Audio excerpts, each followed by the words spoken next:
Χρόνια πολλά σε όλους τους πατεράδες, τους μπαμπάδες, τους μπαμπούλιδες σήμερα.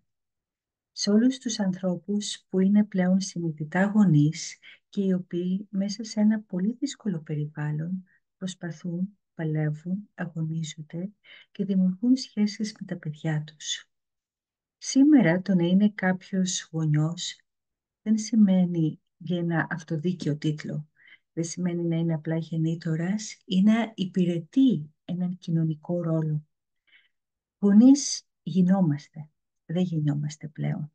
Γινόμαστε μέσα σε μια καθημερινότητα όπου παρακολουθούμε πρώτα τα παιδιά μας, παρακολουθούμε πρώτα πού βρίσκονται αυτά, ποιες είναι οι ανάγκες τους και στη συνέχεια μέσα από τις δικές μας σημώσεις δίνονται συχνά καθημερινά μάχες με τις δικές μας αρχές, αξίες, τον τρόπο κυρίως που μεγαλώσαμε.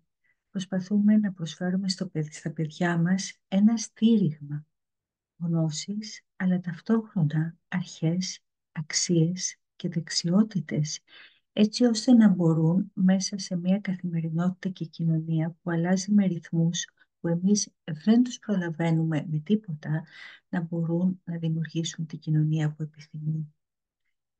Εάν είναι μπαμπάς κάποιος μιας κοπέλας, χρειάζεται ενός κοριτσιού να του διδάξει τι σημαίνει ότι βγαίνει εκεί στην κοινωνία και στέκεται περήφανη για αυτά τα οποία είναι και θέλει και επιθυμεί.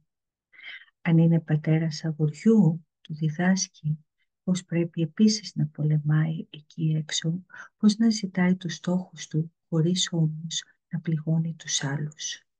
Τα πρότυπα έχουν αλλάξει. Σήμερα οι πατεράδες δεν είναι απλά ο εξωτερικός φορέας μέσα σε ένα σπίτι.